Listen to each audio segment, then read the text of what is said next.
ఆంధ్రప్రదేశ్లో లిక్కర్ ఎంత భారీ స్కామో మరొక భారీ స్కామ్ క్వాజ్ అక్రమ మైనింగ్. దాంట్లో కీలక పాత్రధారులు కాకాని గోవర్ధన్ రెడ్డి, జగన్మోహన్ రెడ్డి ఓఎస్డి కృష్ణమోహన్ రెడ్డి. వీళ్ళిద్దరూ వేల కోట్ల రూపాయలు దోచేశారు. దాంట్లో కాకాని గోవర్ధన్ రెడ్డి పోలీసులు బట్టలు ఉడదీస్తా అని చెప్పి ఛాలెంజ్ చేసిన వ్యక్తి గత 3 నెలల నుంచి ఎక్కడికి పారిపోయాడో, ఎక్కడ తిరుగుతున్నాడో తెలియదు. మారు వేషంలో బెంగళూరులో తిరుగుతున్నాడన్న వార్త అయితే పోలీసులకు చేరింది. సుప్రీంకోర్టు దాకా వెళ్ళాడు యాంటిసిపేటరీ బెయిల్ కోసం. సుప్రీంకోర్టు కూడా తిరస్కరించింది. కాకాని గోవర్ధన్ రెడ్డి ఇవాళ రేపు అరెస్ట్ తప్పదు.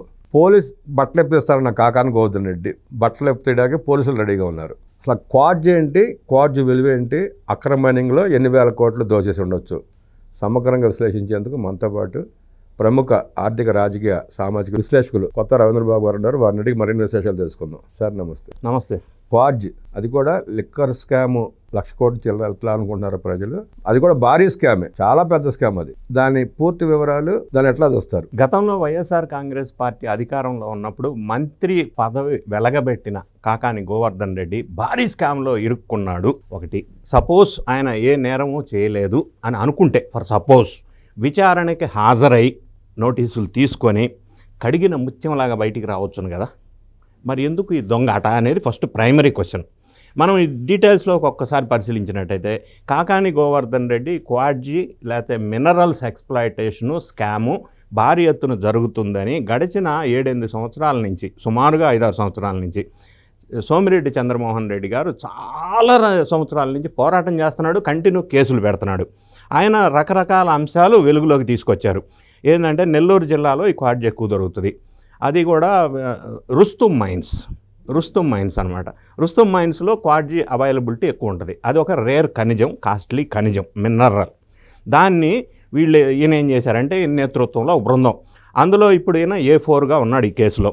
ఈయన ఏం చేశాడు, అందులో అక్రమంగా మైనింగ్ తీయటం, అంటే ఫస్ట్ మైనింగ్ వితౌట్ పర్మిట్ దాన్ని వెలుగులోకి తీసుకోవటం.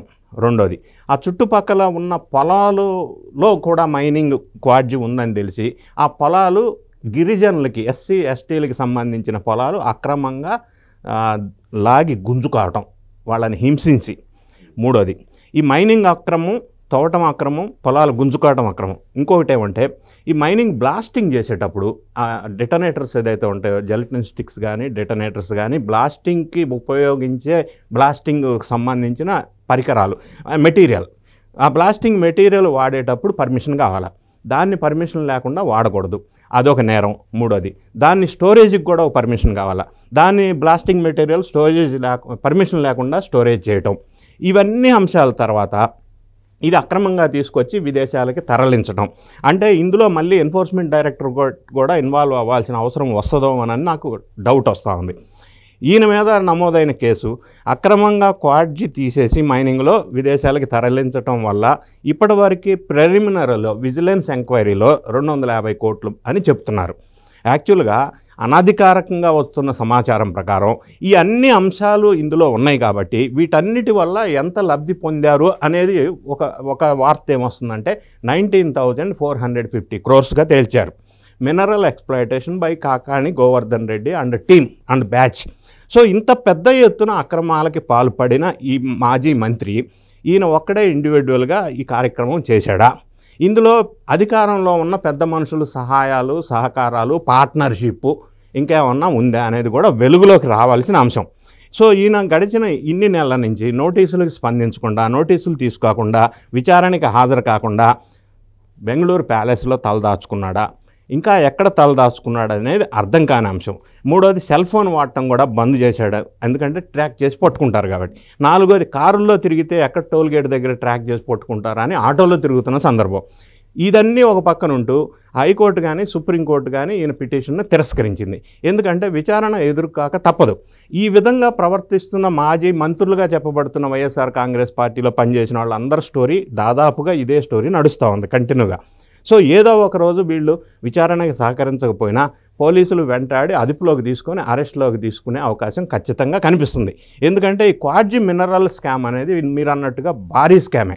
అయితే పూర్తి వివరాలు, పూర్తి స్థాయి విచారణ జరిగిన తర్వాత వెలుగులోకి వస్తాయి.